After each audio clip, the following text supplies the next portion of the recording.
Scamwig. Hello. Hello. What's up? Oh, so the cat. Yeah. Who are you playing? I'm playing with Halite. Oh. Ooh, it is hot in this room, huh? It is really hot. I'm sweating a lot. I'm gonna leave the door open. Sure. Okay. What? Mostly letting you know that I was home and I came to pick a bone with you. Why? So I was listening to the podcast to the yard on my drive home, Okay. right? And you guys have a whole section on Andrew Tate, which is someone that no one should be talking about because all talking about does is give a misogynist more attention.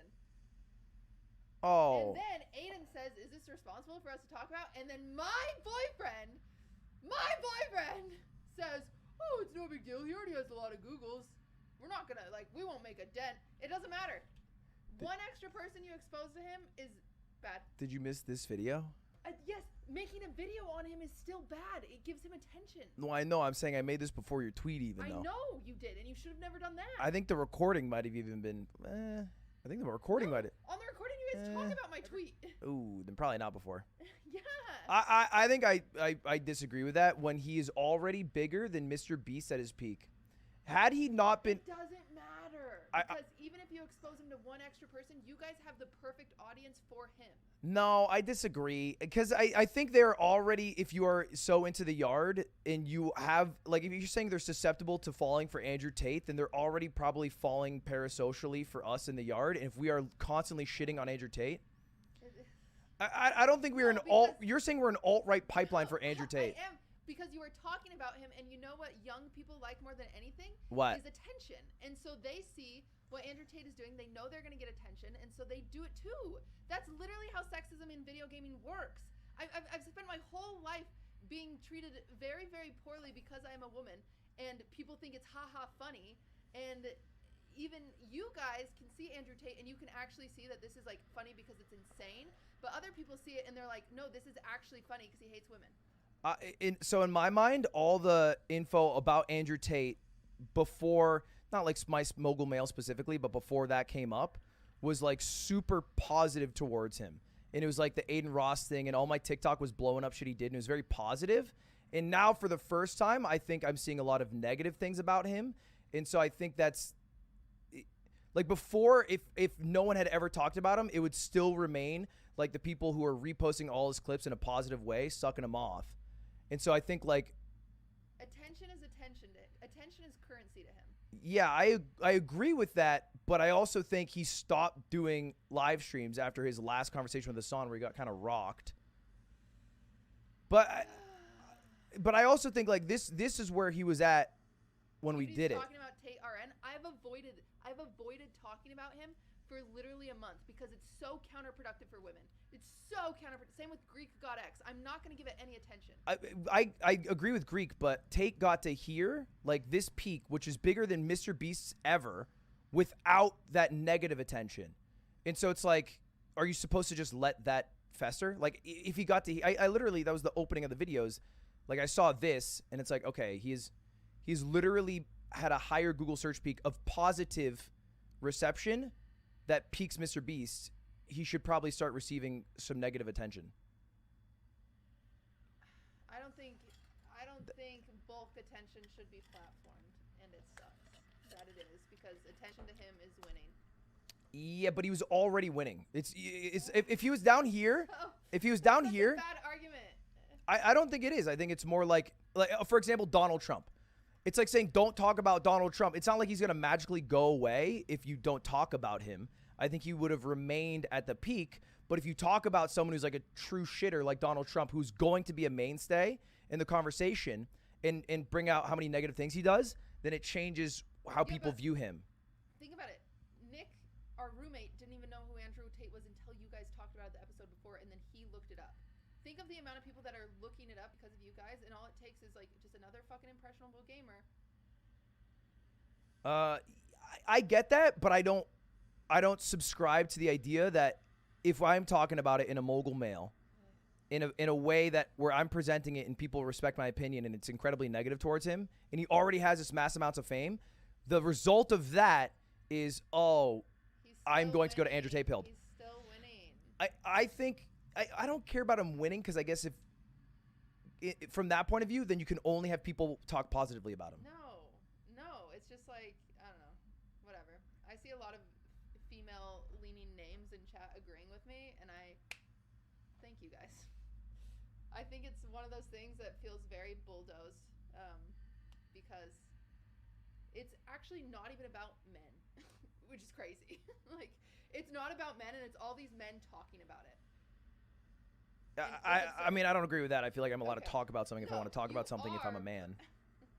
Not to say I'm like explaining a woman's issue. I'm just saying if Andrew Tate is specifically targeting like teenage boys, and I have an audience that includes teenage boys, some of them are probably already subscribing to Andrew Tate, and if I tell them it's whack, then like maybe they don't listen to me directly, but maybe their friends hear that. And if if one of the boys in a group's like, oh, I'm listening to Andrew Tate now, maybe they will watch a Mogul Mail and be like, well, I think that's fucking whack, and they'll call him out. I think, okay. Never mind. Whatever. All right.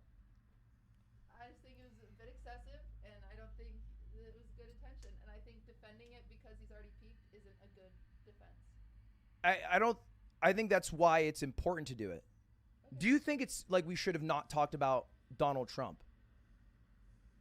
Like, because he's obviously at such a level of fame, who's going to be a mainstay because he's the president. Like, you have to, I think, talk about him. And I feel like he hit such a level of fame that you have to talk about him. Yeah, but I don't believe that this guy would. But I guess I'm wrong because he has more Google searches than Mr. Beast. That was the line for me. I feel like Mr. Beast is a big fucking deal. And he topped him. People saying cutie mauled for no reason is so unfair because I deal with sexism on the internet every day, hundreds of times a day. I understand the point. It's like the Barbra Streisand effect. Exactly. But I don't think the Barbra Streisand effect was something that she made big, not something that was like nuclear big. And I think this is something that's nuclear big.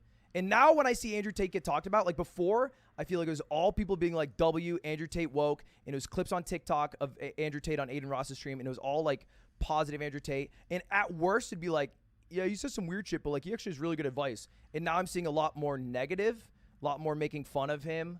And I feel like that's because of the change in discourse.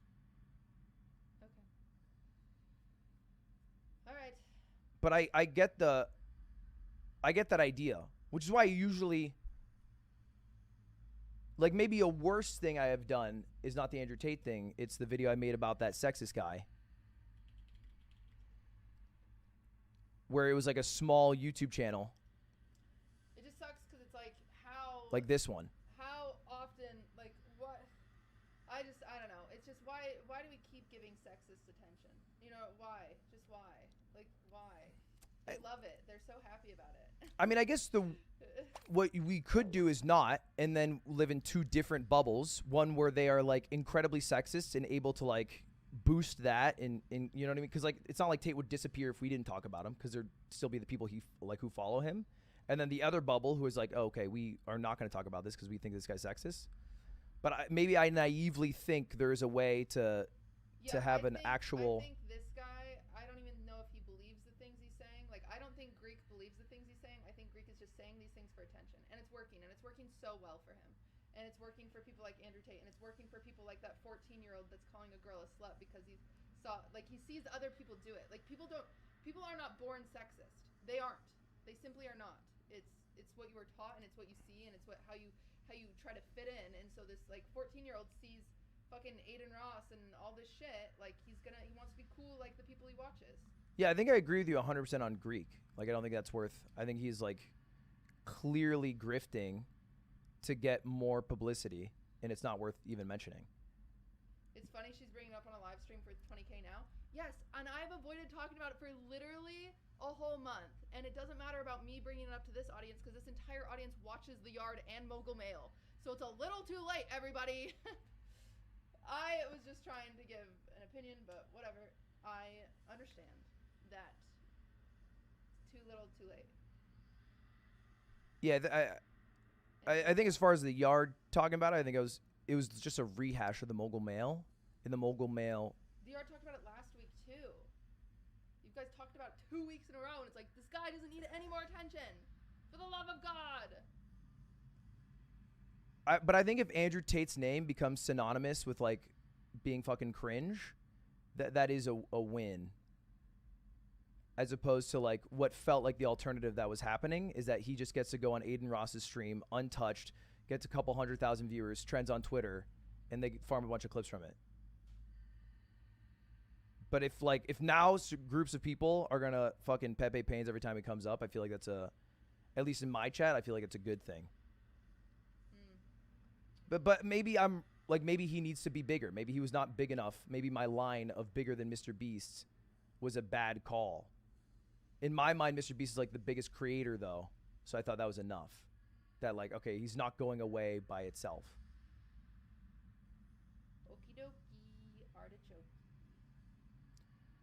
Ding ding ding ding ding ding ding ding ding ding ding. All right. XQC's chat Pepe Pains him. Well, yeah, because XQC's vehemently against him and debated him.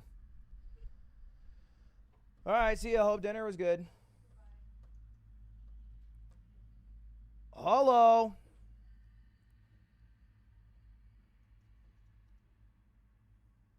Was that to me? Yeah, that was to you. Yeah. You were watching and heard it. No, that was to you.